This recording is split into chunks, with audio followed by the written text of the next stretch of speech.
Halo semuanya, welcome to my channel. Kali ini kita akan bercerita dengan judul Tergoda Janda Kakakku. Sebelumnya jangan lupa untuk di-subscribe, like dan komen.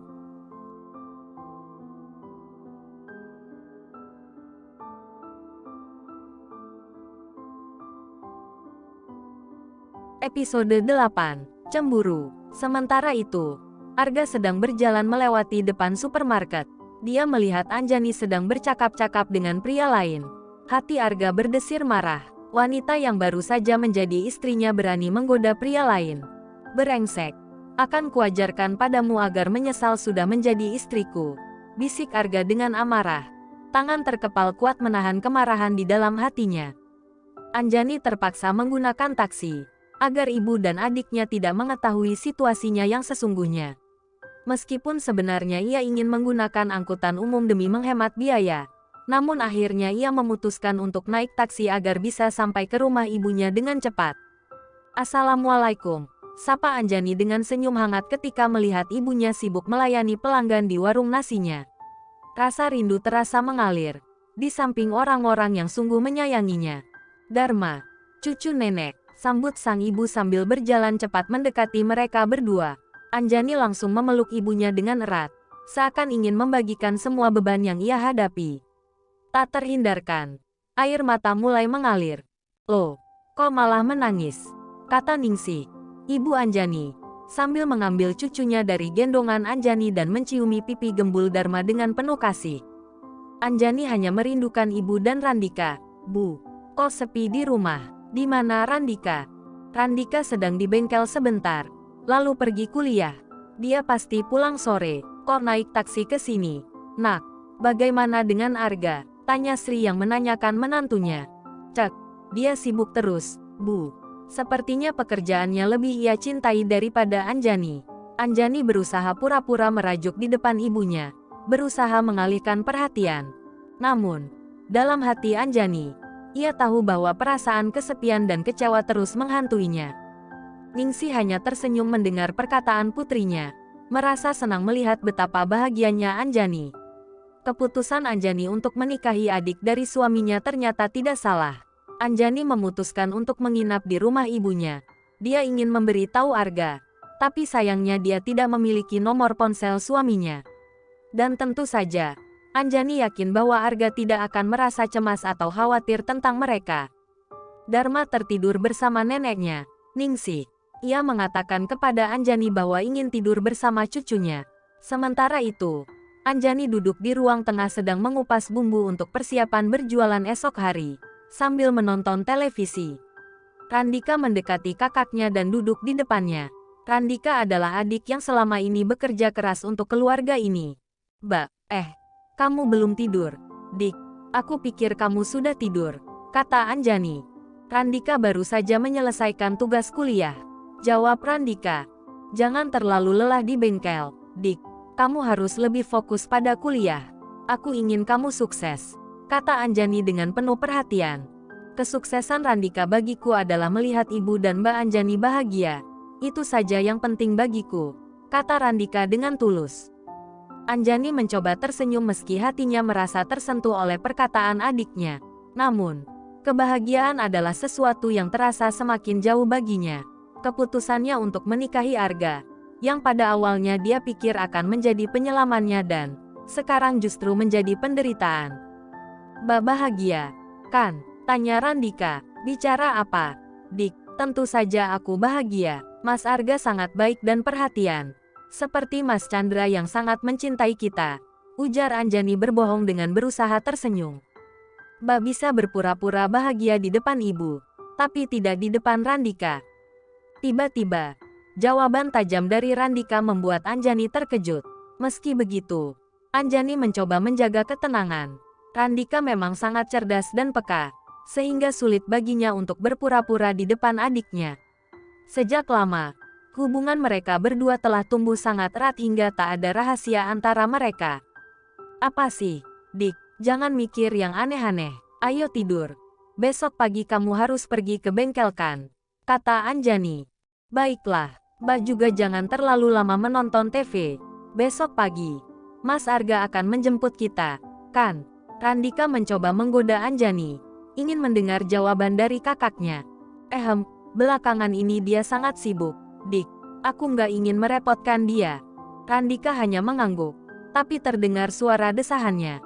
Randika merasa semakin yakin akan dugaannya tentang hubungan antara kakak dan kakak iparnya. Oke, jika begitu, Randika bisa mengantarkan kalian. Mbak tidak lagi tinggal di rumah papanya Mas Arga. Sekarang kita tinggal di apartemen. Mas Arga merasa lebih tenang begitu. Mbak bisa naik taksi, kan? Selain itu, apartemen agak jauh dari sini. Lebih baik kita hindari motor agar Dharma tidak kedinginan, ucap Anjani, berharap Randika akan membatalkan niatnya. Baiklah, Randika akan istirahat sekarang, Mbak.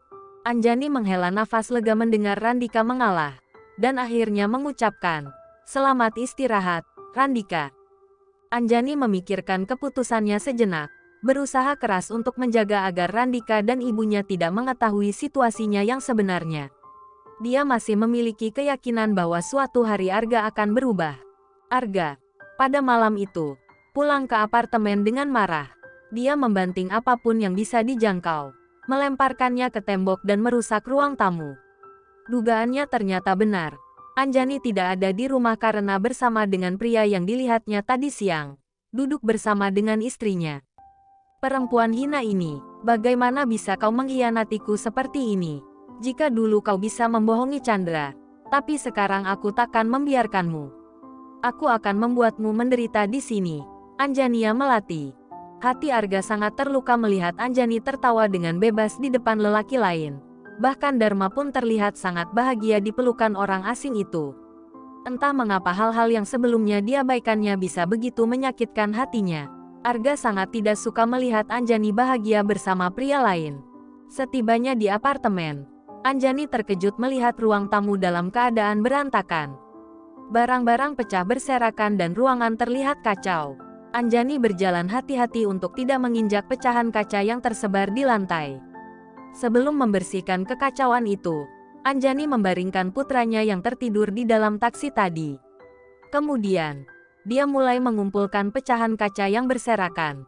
Tiba-tiba, Anjani terkejut melihat Arga turun dari lantai atas, menatapnya dengan tatapan kosong.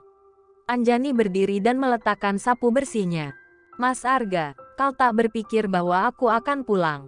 Kau senang bermain di luar, kan? Potong Arga dengan nada marah. Maaf, aku tidak bermaksud begitu. Tadi malam aku menginap di rumah ibu. Aku ingin memberitahu, tapi aku tidak punya nomor ponselmu. Anjani mencoba menjelaskan. Cukup, jangan berpura-pura. Apa dia membayarmu? 1 juta, 100 juta. Anjani tidak mengerti apa yang kamu bicarakan. Apa yang kamu maksud dengan pembayaran? Anjani bingung. Maksudku, besok kau akan keluar dari sini. Aku tak mau rumahku menjadi tempat perempuan menjijikkan sepertimu. Bentak Arga, mengusir Anjani dari apartemen. Anjani merasa terhenyak dan terpukul mendengar kata-kata kasar dari Arga. Hati Anjani terasa sesak mendengarnya. Baiklah, kalau begitu aku akan pergi. Tapi bisakah kita duduk dan bicara dulu? Aku hanya ingin tahu mengapa kamu sangat membenciku. Kamu selalu menyebutku menjijikkan. Itu sangat menyakitkan, Mas. Tapi aku ingin tahu alasannya. Jika aku memang salah, aku ingin memperbaikinya. Kita sudah menikah. Kita sudah saling terikat sebagai suami istri. Anjani belum selesai bicara ketika Arga memotongnya. Istri, aku hanya menikahimu karena permintaan orang tua. Jangan pernah berharap menjadi istriku. Bahkan jika aku mati, aku takkan pernah menyentuh seorang wanita rendah seperti dirimu. Tempatmu ada di kaki-kakiku, bukan di sampingku. Tanpa ampun, Anjani menamparkan Arga 2 kali berturut-turut. Anjani tercengang. Emosinya meluap hingga dia berani mengambil tindakan tersebut. Maaf, Mas. Namun, tiba-tiba Arga mendorong tubuh Anjani dengan kasar. Anjani terjatuh dan pecahan kaca menyayat kulitnya, menyebabkan luka di tangan, lutut, dan betisnya. Kesakitan dan kebingungan tergambar di wajah Anjani. Saat itu dia merasakan betapa berbahayanya situasi yang sedang dia alami. Arga sama-sama terkejut, tak menyangka bahwa dia bisa sekejam ini pada mantan istri kakaknya. Dia merasa refleks mendorong Anjani setelah wanita itu menamparnya 2 kali. Arga merasa bersalah saat melihat Anjani yang terjatuh dan meringis kesakitan. Meskipun dia ingin membantu, gengsi dan prasangka buruknya lebih kuat daripada niat baiknya. Anjani mulai menangis. Tak mampu lagi menahan semua emosinya. Rasa rindu kepada Chandra semakin terasa. Anjani tahu bahwa merindukan lelaki lain saat menjadi istri seseorang adalah salah. Tapi, dia merasa butuh tempat berpijak saat ini. Meskipun begitu, dia harus kuat karena Dharma ada di sisinya.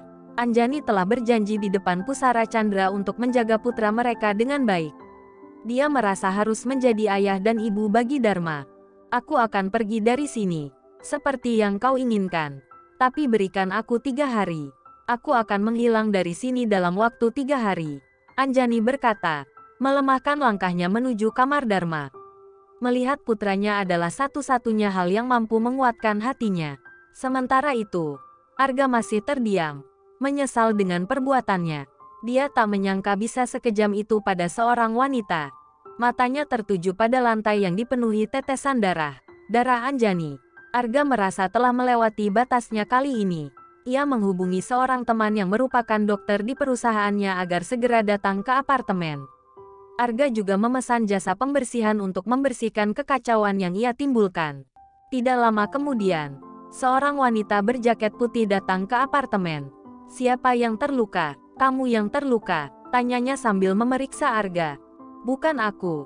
Dia ada di kamar bawah, dekat dapur." "Pembantu baru?" tanya dokter wanita tersebut. "Cerewet," Arga menyahut. Dokter itu kemudian menuju kamar tempat Anjani dan Dharma berada. Tok, tok. Anjani membuka pintu dengan perasaan was-was. Dia mengira Arga yang datang lagi. Namun, yang berdiri di depan pintu adalah seorang wanita cantik berjaket putih. Dia menyuruhku datang. "Aku Fanny, Arga yang memintaku kemari. Bisa aku membantumu?" tanya wanita itu. Anjani sedikit terkejut, tetapi kemudian dia mencoba tersenyum ramah. "Hai, aku Anjani." Dia memang terlalu berlebihan. "Hanya luka kecil. Pasti sembuh dengan plester saja." Fanny melihat luka di tubuh Anjani dan membersihkannya dengan cairan antiseptik. "Hanya luka goresan. Tidak apa-apa. Kamu sangat cantik, Anjani. Walaupun harus jadi pembantu monster," katanya sambil bercanda. Anjani tersenyum mendengar komentar Fanny.